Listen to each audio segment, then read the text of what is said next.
everybody. How's it going? This is Rob Turley with Down the Rabbit Hole podcast, and I have a very special guest here, Roderick Jefferson, who is a sales sage.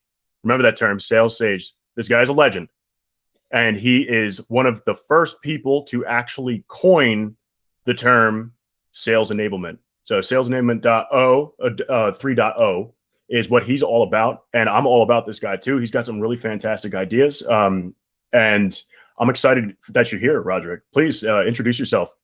First of all, man, I am absolutely honored to be here, and I've been looking forward to this one all day. Me and you get a chance to chat. So let's make it happen. Let's dance, right? So a little bit about me really quickly, and I always start this way. I'm a sales guy. I'm not a trainer by trade. I started out as a BDR, carried a bag there, then got promoted to AE, went to President's Club a couple of times, did all that fun stuff, got promoted to sales leader, and actually turned it down. And everyone thought I was crazy. But when I look back on it, it was all about the fact that I enjoyed the process of selling way more than I did taking down big deals. So as any good salesperson, what I did was talk myself into a new role, which was regional trainer at the time with my RVP, and said, what if I could take what got me to President's Club and spread it out across the region? He said, you got a new job. And I'm like, cool. So did that for a while. And I have been incredibly blessed over the last 20 years to be able to run enablement at some of the most incredible companies on the planet. Siebel Systems, Network Appliance, eBay, HP, Oracle, Salesforce, and Marketo. A couple of those are actually going to kick in one day. I'm counting on the stock doing a little something at least.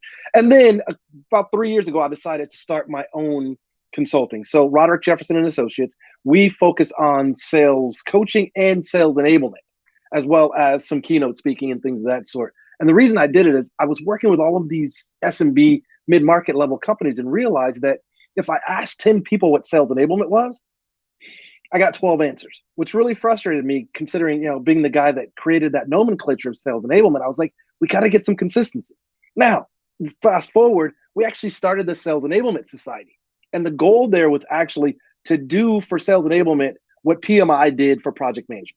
Consistent nomenclature, consistent templates, and somehow along the way, it's gone off the rails. And so it's time to kind of pull that thing back in and say, there's enough theorists out there, and let's get it back in the hands of the practitioners, people that actually know what the hell we're doing with sales enablement, and go out and make this thing an honorable profession again. I could not agree more, because I mean, the term salesperson has gone in the toilet. People run from salespeople. Salespeople are supposed to be there to help you, and it's gotten too into the weeds where it's all about numbers. So it's contact anybody and everybody, spam everybody because of all this bullshit that's going on. But not just that. It's about making the sale because companies are looking at shit in too much of a short-term perspective. We need money now. We need sales now. Where are the numbers? How come we're not pulling in more? When that's not the issue, you should be nurturing these people, and you should be bringing them. You should be selling for 6 months from now, for 12 months from now, for 18 months from now, because those are the relationships that are really going to matter. Unless, of course, you're a transactional company with low value, transaction. Right. But if you're a volume velocity sell, then you better go sell now.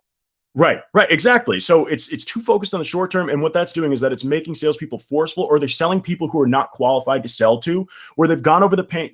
They've tried to identify the pain, and they don't actually have a product that can ease that pain, but the person's still willing to buy because they don't know what they need to improve. So you have not done your job of supplying the value that it takes to have them understand that it's not the best choice, but that's really screwing over the rest of the company, because you're going to have high churn rate, and you're going to have more issues with customer success. They'll never be happy. It causes so many different problems, all because you were trying to either make the quota, and quotas should be completely wiped off the face of this planet, by the way. But you were trying to make the quota, or you were trying to just fatten your paycheck with commission, because that's all you're really working for, right? And I blame my profession of sales enablement a lot for that, along with sales leaders. And here's why. We teach people how to give presentations, but we never actually teach them how to have conversations. We teach them to go out and do discovery and qualification, but no one ever really tells you what that means or what the end goal is, other than I'm trying to put a net new logo up on the wall. And it's not about that, right?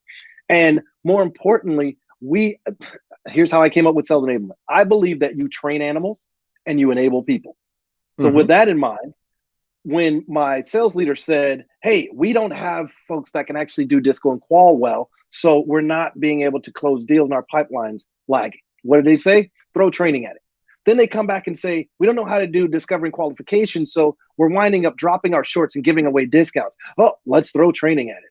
Or we don't have sales coaches and sales leaders. We actually have sales managers, and no one's teaching those rock stars who get promoted to sales leader how to actually be a leader. So they wind up trying to micromanage and manage the team the same way they did their patch. Oh, what do? You throw training at it. And I was like, no, we don't need more training. What we need to do is come up with how we can enable these people. And I went, oh shit, you train animals, you enable people. And there is literally the genesis of sales enablement.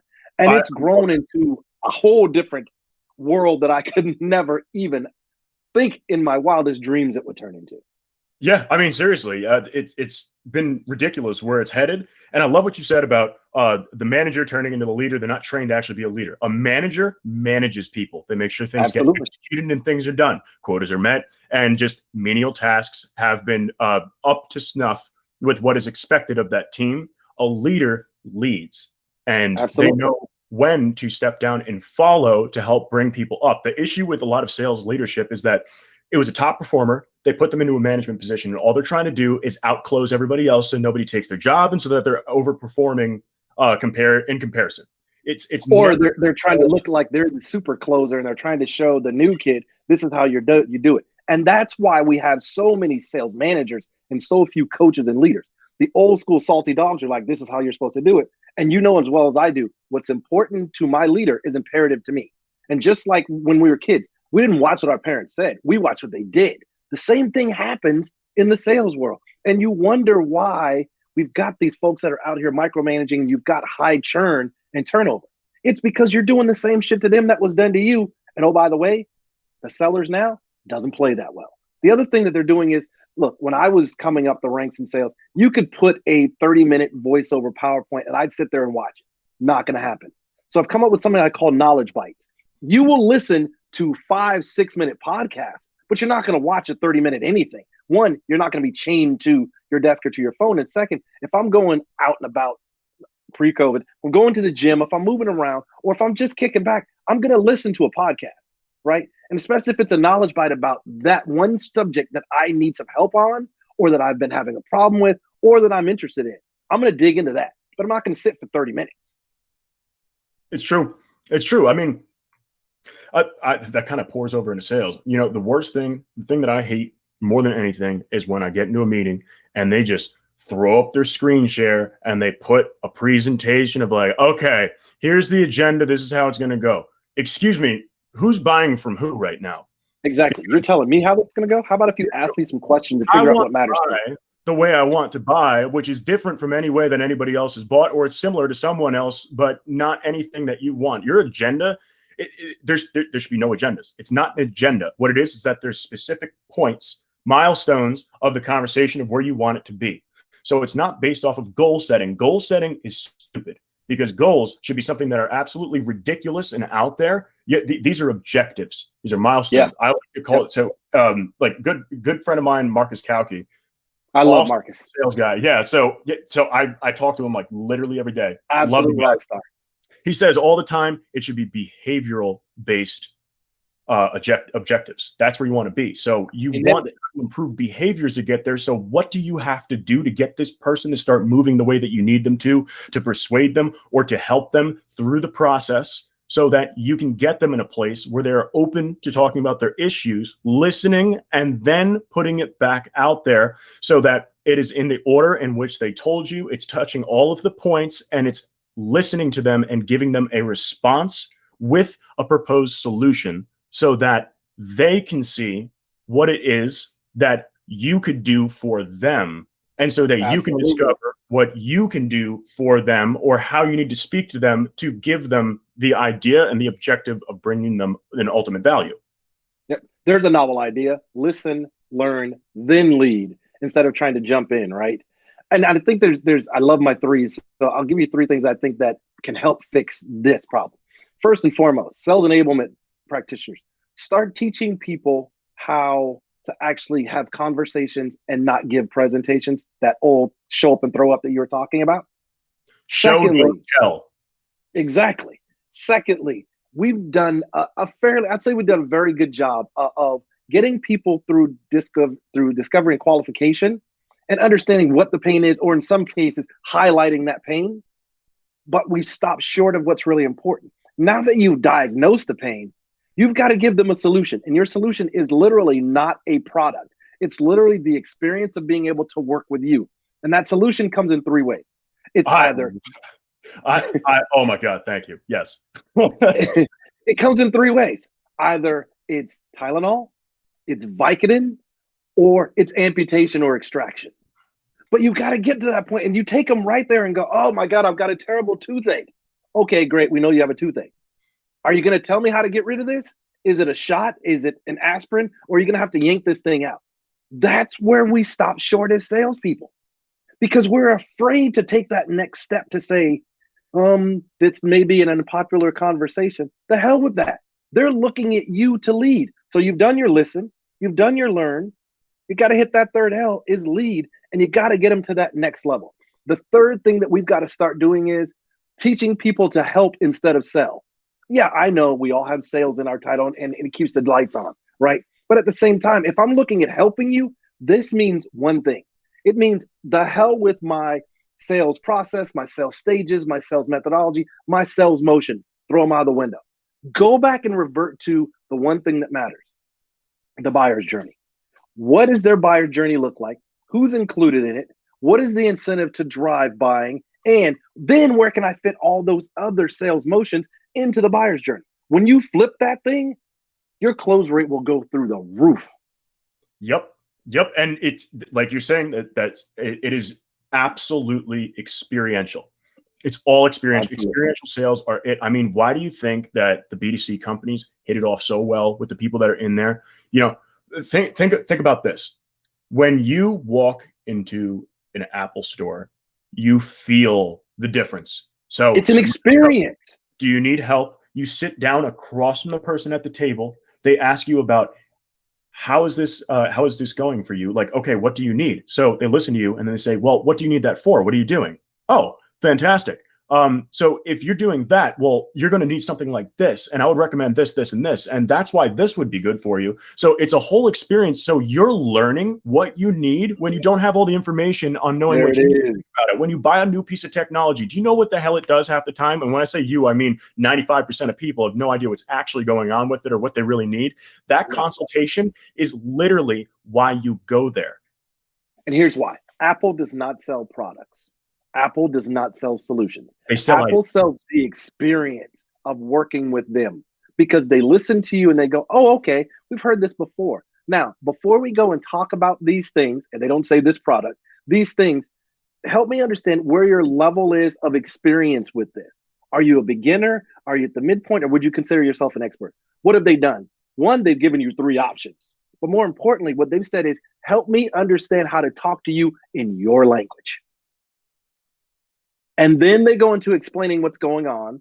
They get you to a point, and what do? Experiential. Here, why don't you touch this and feel this for yourself so you can see how much this thing weighs, if it's going to be too big for your hand, if it's too awkward for you, or if it's like the 3 little bears, it's just right for you. That's where right. Apple is making a killing right now. They're not selling products. I love that too, man. It's just like, for example, in my company's meeting links, there is a drop down to select what is your level of technical ability. Love it. It's so we know how to talk to them. That's exactly. So we know how to talk. You know how to talk to them in their language. That's the important part. Too many sales folks are going in with acronyms and this is how we talk inside. And instead of going, I've done some research and I don't claim to be the smartest in your role, but I don't think I'm the dumbest. So help me understand. When you say this, what does that mean? And here's why. I think personally that the 3 most important words on the planet besides I love you are I don't know. There's an enormous amount of credibility in that, but so many people are afraid to say it because I'm supposed to be this me. I'm the subject matter expert. No, you're not. Not always. No one knows everything. So stop for a moment and say, I don't know. Help me understand that. Can you unpack that for me? Can you peel the onion for me? And you know what that's going to do? They're going to endear you to that prospect. They're going to go, okay, they want to help me. They're not trying to sell something to me. Yep. That's really good advice. I don't know is very powerful because the smartest people, I say this all the time, they know enough to know what they know and know what they don't know. That Absolutely. Is a fact. They know what they don't Facts. know. If you are denying what you don't know, or you just assume or think it's something, that is incredibly unintelligent. That is a stupid practice. You should never do something like that. And I don't like using the word never either, but that is a never. You don't just. That's a never, because you know why? It's disrespectful to the buyer. It is. It is. You're telling them. This is all about them, but you're telling them that you know what you don't know. And my mom used to say something. It takes a lifetime to build credibility, a second to lose it, and you may never get it back. That's right. And if a salesperson lies, it's not that big of a deal. The reason why, for them, personally or whatever, if they lie, the lie can be forgiven. That's not the problem. But it will never be forgotten. And you have now tainted the trust with that relationship. Now I don't believe anything until you the tell me. end of time. Yeah. Not now. I can't believe anything you say to me, because I believed everything up until the point. And I'm that kind of guy. I trust you until you give me a reason not to. No one's ever guilty until proven innocent with me. But once that is broken, to your point, I may come back and go, all right, I forgive you, if it was an inadvertent lie and it wasn't something that was overt. If it was overt, I'm done with you. Yeah, just straight up, I'm the same way. I'm the same way too, is that I give everybody equal respect until you give me a reason not to. That's just it. It's just the nature of things. Just treat others the way you'd like to be treated. If they treat you like crap, you disassociate them. Golden rule still works, man. New and improved ain't always better. Preschool, everybody should take with them, because it's like everybody just forgot. If you say, do you know the golden rule? They say, oh, of course. Who's actually following that rule? What, like 5% of people ever? I'm pretty sure, And you wonder why sales has a bad name. Yeah. You just answered that question right there as to why. That's putting yourself in the buyer's feet so you can understand the buyer's journey. How would you buy the product? Oh, well, we sell it this way because, we get to this point and whatever. Okay. If you're on the other side and that's the process that was happening and you had no idea what this product was, how would you feel about it? Probably not great. Bingo. Again, you're trying to sell based upon your sales process, your sales stages, your sales methodology, your sales motion. Never forget that buying is actually an emotional act. And here's something that sellers, I find out over and over, are leaving out. They find out all of the pains. They find out how this will help improve, but they always talk about it from an ROI perspective, right? I want to flip this because we don't have enough acronyms. I want to add another one. COI. What is the cost of inaction if you don't? I don't mean the cost of not buying. It's the cost of sitting still, because there is no sitting still. Does your competitor move ahead of you? Are you seeing now as less innovative? Are you lost and fall behind and you can never move forward? You've got to think about these things.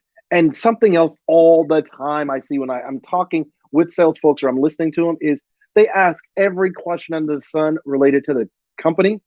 Stop and ask one simple question. Mr. and Mrs. Buyer, if you are to make this purchase that we're talking about now, what would it mean for you personally? Does it give you a bigger voice? Does it give you a bigger seat at the table? Will it get you a promotion? Will it move you into being viewed differently and put your name up in lights in the company? You ask that question, and now you're starting to help. You're not just selling. You're helping them, not the company. You have to remember that people buy from people, and a company, I say this all the time, people maketh the company. Yep. That is the truth. What is a company but a grouping of people that are working toward the same goal with an aligned vision? That's what it is. Common goal with an aligned vision. At the very least. There's some scary. There's a couple other things tossed in there, but yeah, at a baseline, right. There's your company, and a common purpose, right? And so, if you're asking these people, what is this going to do for you? Like you're saying, I like to say, well, what would this do for your effectiveness? How effective will this make you if you're using it? I understand that your boss needs to buy something, you need to talk him into buying and everything like that. I can help you with that. We could talk about what that looks like. I can help you plan. And if you need me there, I'm more than happy to help you with that so I can back you up. And if they're not into it, I will take all the blame. You can put it on me. It was this dummy's idea and it was a bad idea. And I'm sorry for wasting your time. And that was my fault wasting your time, not the person that you're trying to sell to. That's your champion right there. Take care of your champion. Always make sure to nip and tuck and always make sure that they are shining and glowing. You want to polish them. And it's that experience that you're giving them and making them feel important. That is all the difference. And if an employee of a company starts acting as if you're taking care of them at that level, they will take care of you, number one. And number two, by default, just subconsciously, it's going to give them the confidence that they need to talk to their boss in a way that's going to inspire them. And they're going to actually start using your words for their boss, right? That's right. Never forget that rule number one as a salesperson is to make your champion look like an absolute rock star. That's That's your right. job. That is job number one. And so that means if you're feeding them with information to be fed to either the buying committee or to their leaders or leadership team, how much easier can you make it for them than to say, here's an easy way to explain this to the buyers, the buying committee.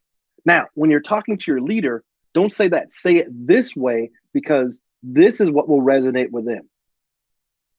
If you do that, now they're like, okay, you're not just selling to me, you're actually helping me. And you're helping me to message in position to make me look good, not just so I can put your logo up on a wall and you can talk in your next forecast meeting.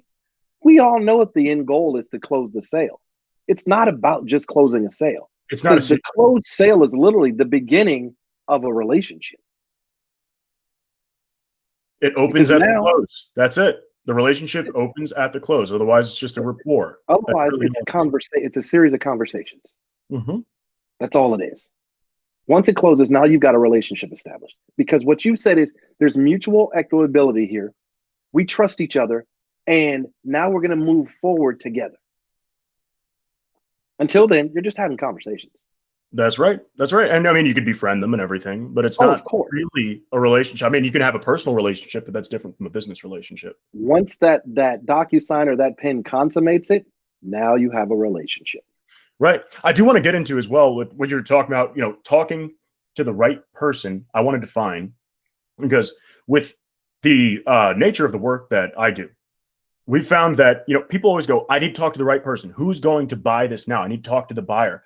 That is absolutely not fucking true at all. You need to be talking to the right person is the person who is going to resonate with you. And it doesn't matter if they could buy or not, because the strongest thing you could do for somebody, and I tell salespeople this all the time, is inspire them.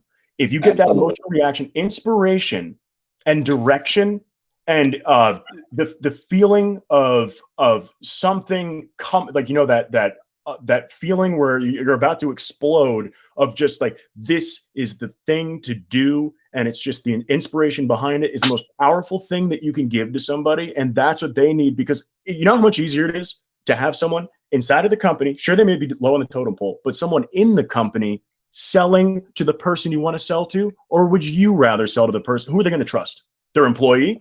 Or some random guy that's just blowing all this stuff out of their ass, just like, oh yeah, this is the best thing, this is what you need, I'm the expert.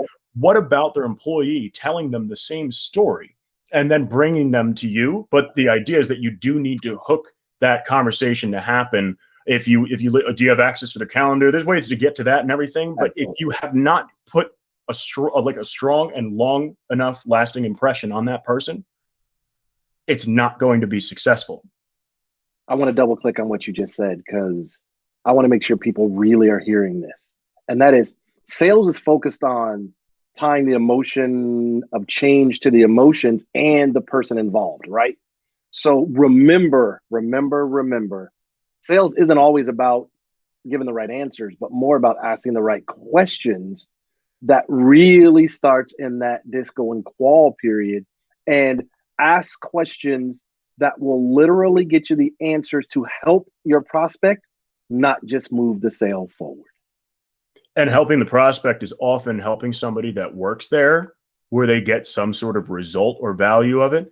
And that's enough to get yourself into the conversation that you should be having, is because you've already taken the time out of your day to help somebody who works there to make your business better. Again, you said it. People buy from people. It hasn't changed. I don't care how much we've infused AI, ML, etc. Net. If I don't trust you, I won't engage you. If I don't engage you, I'm not going to buy from you. That's the truth. People don't just randomly buy stuff, especially in the B2B space. In B2C, it's a little bit different because they've created B2B. It's usually an emotional purchase. It's a relationship sell. I don't care, even if you're a volume velocity sell. There's a relationship that has to be established before I'm going to say yes and buy anything from you. Right. And not relationships. There has to be a rapport built. Right. There needs to be the rapport and then the relationship. If there's no rapport, they need to think kindly of you. It's hard to build a relationship without a rapport. And part of, Yeah, I was talking to Ian Moyce about the whole difference between rapport and relationship. It was awesome because the rapport is what they think of you.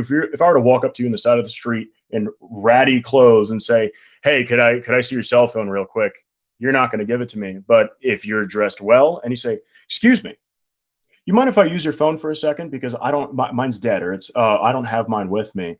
You're going to hand that person the phone because that was a better rapport. That first glance, that okay, the assessment, the first second of assessment right there, and then the language that you used. It's okay, yeah, sure, I'll work with this guy, instead of the rude and someone who may have been dressed dirty or whatever else. And sure, that's terrible, and it's judging a book by its cover. But that is actually real. A natural instinct. It's a natural instinct of human beings by psychology, because humans, remember, we used to live in caves and we used to live like animals. So we naturally assess things in the first second, and if it looks dangerous, we run or we fight. It's the fight or flight. Fight or flight. That's the thing. Fight or flight immediately. It's just And you can train yourself not to do that, but no matter what, you're always going to have that judgment right off the bat because you are literally programmed to do it. It is a component of our DNA.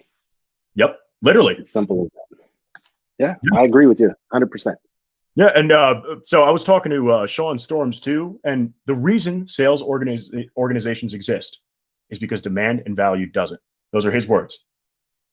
I'll add one on top of that one. Discounts exist and come into play in the absence of value. Damn straight. When you discount the price, you should never lead with price. What is it? 78% of the time, if you try to use the price to drive the conversation or drive the sale, it's going to work against you. And that leads to, if you're discounting the product or the service, like the price, then you're actually discounting the product or service. You're saying this product or service is not worth its full value. That's why I'm giving you less. In the absence of value, we discount. It's as simple as that. How would you, so for the listeners out there, how would you tie something into that of what would you do to be sure not to tie in the discount? And what would you say to your manager or your boss or the leadership that's like, we need to discount everything because that's how we're going to get sales? Like, what is the ultimatum right there? That's a great question. Fantastic question. That's for sure. I think, at least for me personally, my response to my manager, because that's not a leader comment, my manager would be, show me another way to do it then. So I don't have to resort to discounting. How can we show more value? Maybe it's, well, what we're getting in the company pitch from product marketing screams that we have to discount. The way that we're positioning this makes us have to discount. Or the things that are going on in the market competitively, we're not being taught how to handle that other than to discount. Yeah, it's usually demand based. Is that there's a low demand for the product and you're just trying to get it out there, when really you have to create that demand. Why do they need this? Like, sure, it might become commoditized, but what about it is different? And the differentiators are great, but you don't want to get all hung up on the non-tangibles, because when you're talking about competition, that can also cause an issue too. It's like, well, what about you versus your competition? If you trash your competition, that is not good business. Also, less credible. It makes it so the person doesn't trust you as much. It adds a gimmicky type of feel to it. And when you are starting to talk shit about any type of competitor and you're saying, no, we're better in this way, we're better in this way, that is going to instill a feeling of necessity to the person, where it's like, well, I need this one instead, which causes nervousness and stress, anxiety. It's a similar thing to when a drug addict doesn't have a drug near them. They still might be high. They're not going through withdrawals. If they don't have the drug, or if it was taken away, it's that sense of panic where they're going, I do need this, but I really don't. I don't really know. And then it starts creating confusion, and it creates chaos and fear, and it leaves little fractals or fractions of untrustworthiness, where it's like, why is this guy trying to sell me this hard? Why is he saying all this stuff? Like, am I doing the wrong thing? Like, I don't even know if this is right. Yep. And it also inadvertently creates the old FUD, the fear, uncertainty, and doubt, against you when you do that. The Yes. way that I've always approached this with sales folks, AEs, SEs, BDRs, et cetera, is this. We all talk about key differentiation. We can talk about that till the cows come home. Generally, sales folks can talk about competitive advantage fairly well. Where they generally suck is talking about business value. And newsflash, that's all that matters to the prospect. So I've defined business value as this. So Mr. Mrs. Prospect, we've got all these cool toys, bells, and whistles. But at the end of the day, we can help you do one of two things: increase productivity and efficiency or decrease pain. Which one is more important to you right now? That's true. Are they in a state of death or dying, or are they in a state of growth? Because you're growing or you're dying. So which state are they in? That's the state that you need to actually help them with. Again, Tylenol, Vicodin, or extraction amputation. There are really only three ways to solve problems. Right, right. And they will tell you too. Tell people all the time, listen, they will tell you what their pain is. They'll tell you. Yeah. You don't have to try to pry for it. The more you actually have casual conversation, you just get along with somebody, genuinely, you be yourself. I can't stand people who are too professional in meetings. Don't act like a professional, because no one is that way in real life. No one. I don't know a single person who is a professional. You know, that's insanity. Like, you're a sociopath. Seriously. Yeah, no, you're absolutely right. And that is just be yourself. If you're weird, if you're funny, if you like telling jokes, if you're kind of quirky, let it ride. Just Be let it. you, because it's going to show up eventually. And they're going to wonder, who is this person? Because that's not who I agreed to this with. Now it's like you're dating and suddenly they say yes, you get married, and then you flip the script and you take off your wig and your eyelashes and all the other things, and you look like a totally different person. The same thing happens in sales. And again, that's another reason why our wonderful profession, and I say that seriously, not sarcastically or facetiously, because I love sales, the profession. I just don't love the way that it's being taught out there. Yeah, and it's based off of training. This is a process. It's not a process, it's an experience, just like you're saying. The sales process, I don't even like it called the process is, okay, you need to log this data. We need to touch these points. We need to hit these numbers. We need to talk to these people. That's the process. The process is a structure. I prefer to call it a structure rather than a process, because it's not a process you're following. It's a process that you're living in. It's a structure you're living inside of. And it should happen behind the curtains. They shouldn't be aware of it. Right. Not at all. Yeah, it should be natural ebbs and flows. And the more natural and organic things are, the more comfortable people feel. Absolutely agree. 100%. And that's exactly why I wrote my upcoming book, Sales Enablement 3.0, is because, you know, for sales enablement folks, the best thing that could happen was COVID. And let me explain. I don't mean the negative deaths and those things. What I mean is it got us to get comfortable with being uncomfortable. We had done things the same way the last 20 plus years. Yeah, technology advanced. We were stuck in some kind of suspended animation, doing things the very same way. Now it's forced us to get out of our comfort zone.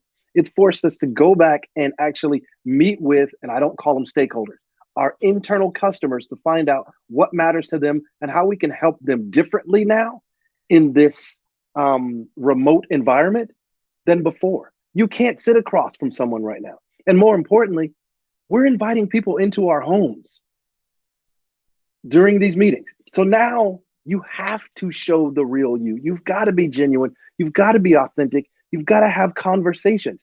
And you know what? A lot of people can't do that because they're so stuck on, like you said, trying to be professional. And you're finding out now that you're not really a helper. You're a seller when it was easier. Sales is never easy, don't get me wrong. When it was easier. But now that you actually have to pivot and adjust, you can't do it. Yeah. And that goes the same for sales enablement practitioners too. There are a lot of theorists that got away with doing things that now all of that is stripped away. You find out they're not a sales enablement practitioner. They're actually an analyst. And there's nothing wrong with analysts, but call yourself that. Don't say that you're in the boat of being a practitioner when you're really an analyst. And if you are a practitioner, we're going to find out just how good you are right now. That's the truth. And I mean, you just gave me pretty much the entire reason why my business exists right there. There it is. The analysis of a business is far beyond human comprehension. That's why we build artificial intelligence for it, because it's too much information to actually see it. And the things that look like they're the things you should be following are often not. It's a scapegoat. It's like, oh, this is the problem. Well, no, you can't actually see the problem. It's these bunch of things connected that you had no idea even had any relation. And that's the thing, is that this is making it more important than any time before. I mean, businesses are becoming data enabled right now. And if they haven't started already, it's pretty much too late, in the sense where have you been? I don't mean it's too late. Of course, you could still do what you're doing, but where the hell have you been? You should have started this 2 years ago. You should have started this as soon as the cloud became a popular thing. Absolutely. I mean, where do you keep your contacts? Oh, in a notebook. Okay. What if your house burned down? Where'd that notebook? Who are your clients? I don't know. Okay. Yeah. You lost that notebook on a plane. Gone. Okay. Do you have a backup? Absolutely not.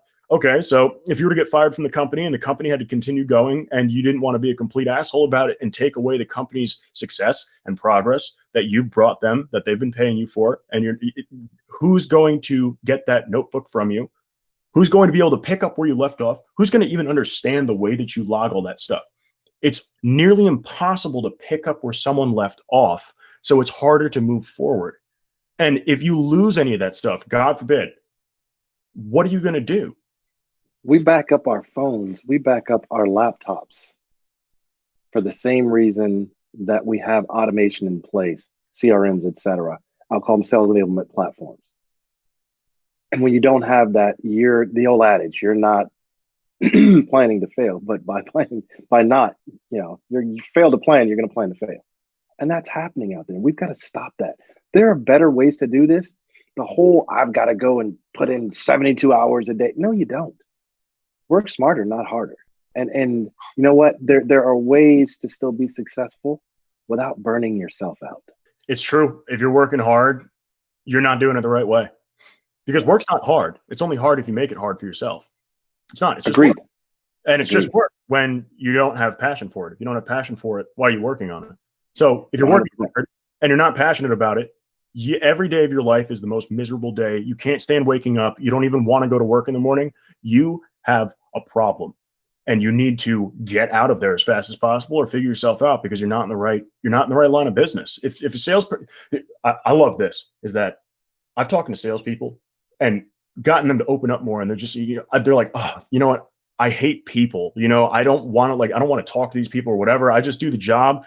If you hate people, why are you a salesperson? You're in the wrong. Create a relationship with someone that you hate. That's like going to your ex-wife or your ex-husband and just going like, hey, we left on a really bad note. One of us got arrested. Let's try to live together, because that'll be fun. But let's work through this, huh? Yeah, it's crazy. It's crazy to me. I just don't understand. What's the logic behind that? Okay. I hate Excel spreadsheets, but I'm going to become an accountant. Yeah, there's no logic to that. Might want to read the job choice. You're going to be sitting in front of people as often as an accountant would be sitting in front of spreadsheets. That's a fact. Oh, 100%. 100%. And I say it all the time that there are literally 5 P's to sales and to sales enablement, right? And people want to talk about platforms. They want to talk about programs. They want to talk about performance. They want to talk about purpose. But ultimately, in sales and in sales enablement, the first P is people. That's really what we do. We are here to make people bigger, faster, and stronger. And then in turn, we make companies bigger, faster, and stronger. That's right. It's all about the growth. It's about the growth of the people, because if the people don't grow and the people don't exceed expectations, then the company's not going to grow. It's that simple. Die. You can't just sit there and expect a company to grow. Oh, we got this great product. Everything's running smoothly. Let's just continue this. Let's just, just sail the ship. And that kind of reminds me of the whole thing that I hate the fear mongers out there. They're like, oh, I'm reaching out because you're a small business, and during this crisis, we can help you your survival and make sure that you keep surviving. That's so disingenuous. Literally telling people to go into survival mode, which is a constant state of slow death, when you should be focusing on growth and innovation now more than ever before. They're giving these people the worst advice in the world, and they are sucking all of their resources out of their company as they slowly die, because they know it's profitable. Yeah. And it's disingenuous, and it is counterintuitive It's to disgusting. everything that helping in sales is about. Yeah. So if anybody listening, if any of those consultants that I think should have their license stripped if they even have one, reach out and say, we're going to help you survive during this time of crisis, that person is not there to help you. Hang up. They're not there to help you. Delete the email. Get rid of it. Don't accept the connection request. They don't need more connections. They need less. No, absolutely. I just wanted to get that across because, there were two of them who reached out to me today, and it was like, are you serious? Like, I want to give these people a piece of my mind, except I'm more civil than that. I just let it go. And then I talk about it, but then I let it go. But yeah, no, we're almost out of time here, but, we actually are out of time, but, Roderick, that was awesome. Thanks, I appreciate you being here. I had such a good time. This was so much fun. I mean, I could talk to you for hours. This is we could go on for hours, but I don't think people want to listen to us drone on for hours. Who knows? Some people might, except we're not going to do that this time. But yeah, thank you so much for listening, everybody. This is Down the Rabbit Hole podcast. I'm your host, Rob Turley, co-founder, co-CEO at White Rabbit Intel. It's a sales enablement company with artificial intelligence. A lot of fun. I want Roderick to have a second because he was going to be offering something, which is like the first time this has happened on the show. So here's what I'd like to do for your listeners specifically.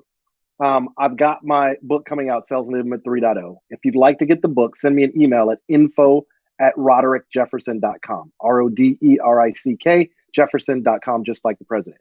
What I want you to do is tell me that you heard about the book on this podcast. And what I will then do is send you back a discount code that you can actually use for an incredible sales enablement course that I've got out on Udemy. So again, send me an email, info@roderickjefferson.com. I will I'll put you on the pre-sale list, and I thank you now in advance. And I will also give back to you in the form of giving you $35 off of the best-selling course that I've got on Udemy. That's awesome. I mean, I'm getting the book. Not gonna lie, I'm getting the book. It's gonna be awesome. So thanks, I can't wait for that. But yeah, thanks again, everybody. And yeah, follow this anywhere. It's literally on every single streaming platform, from iHeartRadio to Apple Podcasts to even Deezer. I mean, who even listens to that? Yeah, right. But this is Down the Rabbit Hole podcast. So hashtag DTRH podcast and hashtag sales enablement, as well as hashtag follow the White Rabbit. Don't use that on Instagram. You'll get banned. Seriously. If you enjoyed this episode, follow Down the Rabbit Hole podcast for new episodes weekly on Podbean, Spotify, Apple Podcasts, Google Podcasts, Amazon Music, Pandora, and YouTube. If you'd like to apply to be featured on the podcast or recommend a featured guest, please feel free to email us at theteam@whiterabbitintel.com.